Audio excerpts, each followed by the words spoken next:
الحمدللہ رب العالمین والعاقبۃ للمتقین والصلاة والسلام علی سید الانبیاء والمرسلین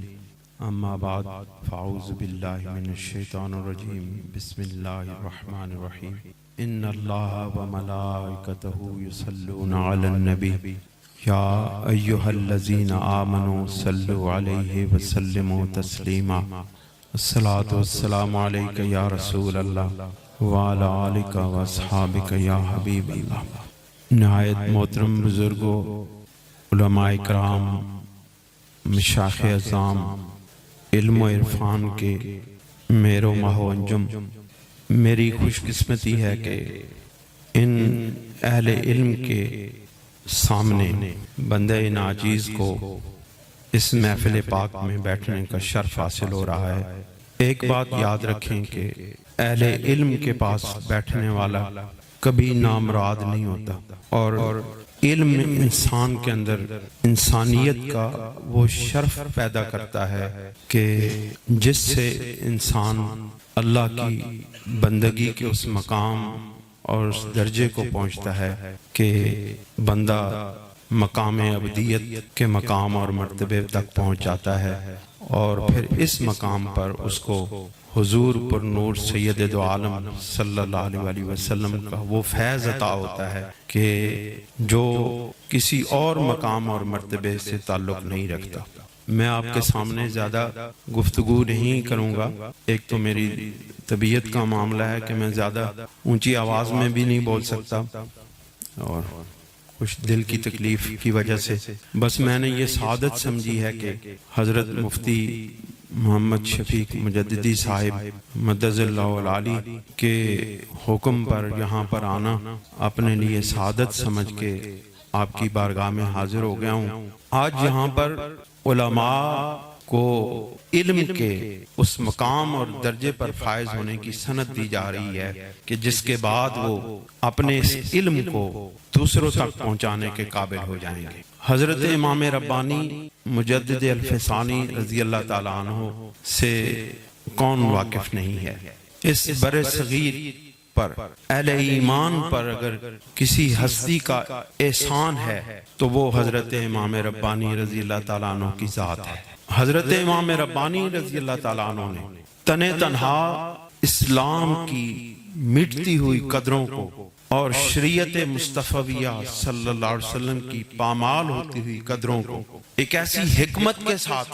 اس کو دوبارہ اپنے اس انتہائی مقام سے پھر عروج کے انتہائی مقام تک پہنچا دیا۔ دنیا میں بہت سے انقلاب اس سرزمین پر بسنے والے لوگوں نے دیکھے، ان انقلابوں کے نتیجے میں دنیا نے اس زمین پر فساد پھیلتا ہوا دیکھا، اس زمین پر خون خرابہ ہوتے ہوئے دیکھا، سروں کو کٹتے ہوئے دیکھا، بستیوں کو اجڑتے ہوئے دیکھا، بہنوں بیٹیوں کی عزتوں کو پامال ہوتے ہوئے دیکھا۔ لیکن اس کے باوجود بھی وہ جو اس انتہا تک پہنچے کہ وہ دوسرے انسانوں کو قتل کرتے کرتے ان کی کھوپڑیوں کے مینار بناتے چلے گئے، لیکن وہ اپنے مقاصد میں کامیاب نہ ہو سکے۔ لیکن اس بر صغیر کے اندر ہمیں ایک ایسی ہستی نظر آتی ہے حضرت امام ربانی رضی اللہ تعالیٰ عنہ کی صورت میں کہ نہ خون کا ایک قطرہ بہا، نہ کسی کی عزت پامال ہوئی، نہ کسی کا گھر لٹا، نہ کوئی برباد ہوا، لیکن ایک ایسا خاموش انقلاب برپا کر دیا گیا کہ شریعت کی مٹتی ہوئی قدریں دوبارہ اپنے اس مقام پر پہنچ گئیں کہ لوگوں کو اس وقت رسول اللہ کا وہ زمانہ یاد آ گیا، اور صحابہ کرام کی وہ متقی اتقاء بھری زندگیاں یاد آ گئیں۔ اس وقت پھر آپ رضی اللہ تعالیٰ عنہ نے لوگوں کی زندگیوں کو اس طرح اسلام اور شریعت کے سانچے میں ڈھالا کہ لوگ آپ کے مریدوں اور خلفاء کو دیکھتے تھے تو آپ کو زمانہ مصطفیٰ یاد آ جاتا تھا۔ حضرت امام ربانی رضی اللہ تعالیٰ عنہ کا وہ چھوٹا سا حجرہ مقدسہ جس کے اندر بیٹھ کے آپ نے انقلاب کی ابتدا کی، اور جس کے اندر بیٹھ کے آپ نے انقلاب کو انتہا تک پہنچایا، وہ 9 اور 10 فٹ کے مربع کی شکل میں ہے۔ بندہ ناچیز کو وہاں پر حاضری کا شرف عطا ہوا ہے۔ آپ دعا کریں اس مرتبہ پھر اللہ تعالیٰ وہاں پہ حاضری کی توفیق عطا فرما دے۔ میں نے وہاں جا کے اس حجرہ کے اندر، اس تہخانہ کے اندر جا کے دیکھا، اور میں یقین جانیے وہاں پر میرے آنکھوں سے آنسو نکل آئے۔ میں نے دیکھا کہ حضرت امام ربانی رضی اللہ تعالیٰ عنہ تیری عظمت و شان پر قربان جائیں کہ آپ کے بڑے بڑے امراء اور بڑے بڑے فضلاء اور بڑے بڑے مالدار ہستیاں آپ کے مرید تھیں، لیکن آپ ایک کچے حجرے میں بیٹھ کے آپ نے حضور علیہ السلام کے اس زمانے کی ان یادوں کو تازہ کیا، اور پھر وہ شریعت مصطفیٰ کو دوبارہ زندہ و تابندہ کر دیا۔ آپ رضی اللہ تعالیٰ عنہ علماء کی اور طلباء کی اتنی قدر فرمایا کرتے تھے کہ آپ مکتوبات امام ربانی کا آپ مطالعہ کریں۔ ایک مکتوب میں آپ ارشاد فرماتے ہیں کہ میرا ابھی بھی دل کرتا ہے کہ طلباء کی محفل سجی ہو اور میں اس میں بیٹھ جاؤں اور اصول فقہ ہمارے سامنے پیش کیے جائیں، اور میں اور طلباء مل کر کے ان کے اوپر بحث کریں۔ آج آپ اپنی جس زندگی کا آغاز کر رہے ہیں وہ کوئی معمولی بات نہیں ہے۔ آپ یہ سمجھیں کہ آپ انبیاء علیہ السلام اور صحابہ کرام، اہل بیت اطہار، اولیاء کاملین، صالحین امت، آپ ان کی اقتداء میں، ان کی پیروی میں آپ آج دعوت اللہ والحق اور دعوت الدین کے منصب اور اس فریضے کو ادا کرنے کے درجے پر فائز ہو رہے ہیں۔ آج آپ اس مقام اور درجے پر فائز ہو رہے ہیں جو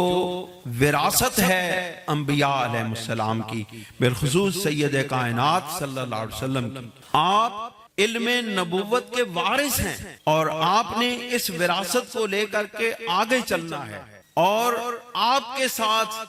یہ دین اور شریعت اور اس شریعت اسلامیہ کی جو تکمیل ہے اور جو شریعت اسلامیہ کی ترویج و اشاعت ہے، یہ وابستہ ہے۔ حضرت امام ربانی رضی اللہ تعالیٰ عنہ نے حضرت سید فرید الدین بخاری رحمت اللہ علیہ، جو جہانگیر بادشاہ کے بڑے مصاحب میں سے تھے لیکن آپ کے مریدوں میں سے تھے، اور آپ کی توجہ اور آپ کی نظر عنایت سے اللہ رب العزت نے ان کو ہدایت نصیب فرمائی، اور وہی سید فرید الدین جو جہانگیر بادشاہ کے وزراء اور امراء کی صف میں کھڑے ہوتے تھے، وہ طلباء اور علماء کے خادم بن گئے۔ یہ حضرت امام ربانی کا انقلاب ہے۔ حضرت امام ربانی رضی اللہ تعالیٰ عنہ کے خلفاء اور آپ کے مریدین کی فہرست پر نظر دوڑائیں تو آپ کو ایک ایک شخص اس زمانے کا سورج اور چاند نظر آئے گا۔ آپ کے کم و بیش 500 خلفاء، 500 خلفاء، اور خلفاء بھی وہ جو علماء تھے، یعنی وہ علماء جو درسیات سے فارغ ہونے کے بعد آپ کی اس خانقاہ مقدسہ میں تشریف لاتے تھے، اور آپ کے پاس آپ کا فیضان نظر لے کر کے اپنے ظاہری علم کو اپنے باطنی علم میں تبدیل کر لیتے تھے، اور جو علم کے معارف اور حقائق سے ان کے قلوب نظر امام ربانی سے بھر دیے جاتے تھے۔ امام ربانی رضی اللہ تعالیٰ عنہ کی نگاہ ہوتی تھی اور ان کے قلوب و اذہان معرفت الہی کا منبع اور فیوز و برکات کا ایک سرچشمہ بن جایا کرتے تھے۔ اس عظیم الشان درسگاہ میں حضرت علامہ صاحبزادہ غلام بشیر الدین نقشبندی مجددی آستانہ عالیہ حضرت بابا جی خان عالم صاحب رحمت اللہ علیہ تشریف لے آئے ہیں۔ یہ بھی بابا جی خواجہ خواجگان حضرت نور محمد جراحی رحمت اللہ علیہ کا ایک لگایا ہوا تناور درخت ہے جو آج بھی اپنے علم و عمل کی خوشبو زمانے پہ پھیلا رہا ہے۔ میں آپ کے سامنے بس یہ آخری بات عرض کرنے کے بعد اجازت چاہوں گا۔ میں عرض کر رہا تھا کہ حضرت سید فرید الدین بخاری رحمت اللہ علیہ کو حضرت امام ربانی رضی اللہ تعالیٰ عنہ نے علماء اور طلباء کی خدمت کرنے پر ابھارتے ہوئے مکتوب ارشاد فرمایا، اور دفتر اول کا مکتوب نمبر 48 ہے، اس میں آپ علماء اور طلباء کے فضائل اور ان کے درجات بیان کرتے ہوئے ارشاد فرماتے ہیں کہ یہ جو لوگ ہیں، یہ جو علماء ہیں اور طلباء ہیں، یہ حاملان شریعت ایشانان، کہ یہ شریعت مصطفیٰ کے حامل ہیں، شریعت مصطفیٰ کو اٹھانے والے ہیں، وہ ملت مصطفیہ صلی اللہ علیہ وسلم بائشان برپاس، اور جو ملت مصطفیٰ صلی اللہ علیہ وسلم ہے وہ انہی کی وجہ سے برپا ہے اور انہی کی وجہ سے فروغ پذیر ہے۔ آپ ذرا اپنے مقام کو سمجھیں اور مرتبے کو سمجھیں کہ امام ربانی فرماتے ہیں کہ شریعت مصطفیٰ اور ملت مصطفیٰ کو جو فروغ نصیب ہو رہا ہے، جو اس میں اضافہ ہو رہا ہے، وہ انہی طلباء کی وجہ سے ہے۔ پھر آپ فرماتے ہیں، یہ آپ کے اور میرے لیے ایک بہت ہی توجہ طلب بات ہے، آپ فرماتے ہیں فردائے قیامت از شریعت خواہن پرسید،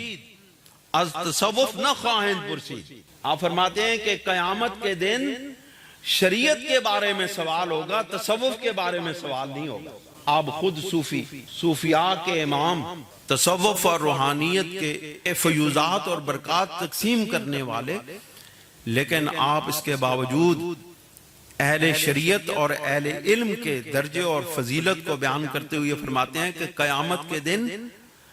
شریعت کے متعلق سوال ہوگا، طریقت و تصوف کے متعلق سوال نہیں ہوگا۔ پھر فرماتے ہیں کہ اگر اس میں مزید تفصیل لکھتے ہوئے فرماتے ہیں کہ اگر کوئی طالب علم ہو، عالم ہو، وہ دنیا کے کاموں میں مصروف ہو جائے، دنیا کے معاملات کے اندر ہو، تو پھر اس کے متعلق کیا خیال رکھنا چاہیے؟ آج ہمارے ہاں کتنے علماء پر تشنیع ہوتی ہے، علماء سے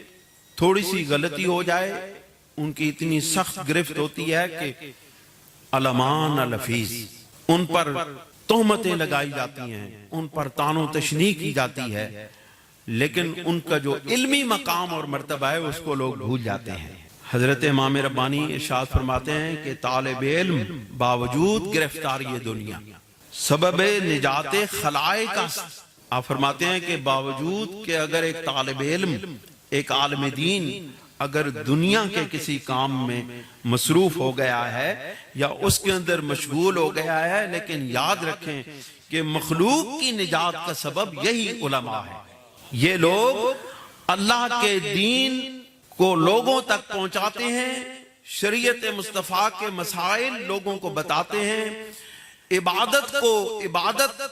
کا حق ادا کرنے کے لیے جو طریقہ بتایا جاتا ہے، جو شریعت کی حدود اور قیود بتائی جاتی ہیں، وہ علماء ہی بتاتے ہیں۔ دوستو یاد رکھو، اگر یہ علماء حق نہ ہوں تو پھر ہماری عبادتیں، ہماری ریاضتیں، ہماری مشقتیں، ہمارے نوافل، ہمارے روزے، ہماری زکوٰۃ، ہمارا سب کچھ اپنی خواہشات نفسانی کا شکار ہو جائے، شریعت کی حدود کا تابع نہ رہے۔ یہ علماء ہیں جو ان مسائل کو، ان عبادات کو اور ان معاملات کو شریعت کی حدود کے تابع رکھتے ہیں۔ یہی وجہ ہے کہ ہماری آخرت کی نجات انہی علماء سے وابستہ ہے۔ یہ اگر ہمیں عبادت کے مسائل شرعی نہ بتاتے تو ہماری عبادتیں ادھوری اور ناقص ہو جاتی ہیں، جو بارگاہ الہی میں ناقابل قبول ہوتی۔ بس آخری بات آپ فرماتے ہیں چہ تبلیغ احکام شرعی ازبہ میسر است،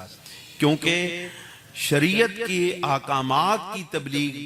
انہی سے وابستہ ہے اور انہی سے میسر آتی ہے۔ اللہ تعالی ہمیں علماء حق، اہل سنت و جماعت کی خدمت کی توفیق عطا فرمائے، ان کی تابع فرمانی کی توفیق عطا فرمائے، ان کی قدر کرنے کی توفیق عطا فرمائے۔ اللہ تعالیٰ اہل سنت و جماعت کو وہ شعور عطا فرمائے کہ وہ اپنے علماء کی قدر کریں، تاکہ یہ حضرات آپ کو عقیدہ حق اہل سنت و جماعت سے بھٹکنے نہ دیں۔ آج کے دور کی سب سے بڑی ضرورت یہ ہے کہ عقیدہ اہل حق اہل سنت و جماعت پر قائم رہنا اور قائم رکھنا اس دور کی سب سے بڑی ضرورت ہے۔ آج اہل سنت و جماعت کے اندر مختلف لوگ مختلف ہیلوں بہانوں سے مختلف طریقوں سے ہمارے اندر گھس کے رفض و خروج کو فروغ دے رہے ہیں۔ آج کے وقت کی ضرورت ہے کہ آپ اپنے آپ کو ان علماء سے وابستہ کر لیں تاکہ آپ بھٹکنے سے گمراہ ہونے سے بچ جائیں، تاکہ آپ کی یہ دنیا بھی کامیاب ہو جائے، آپ کی آخرت بھی کامیاب ہو جائے۔ وآخر دعوانا ان الحمدللہ رب العالمین۔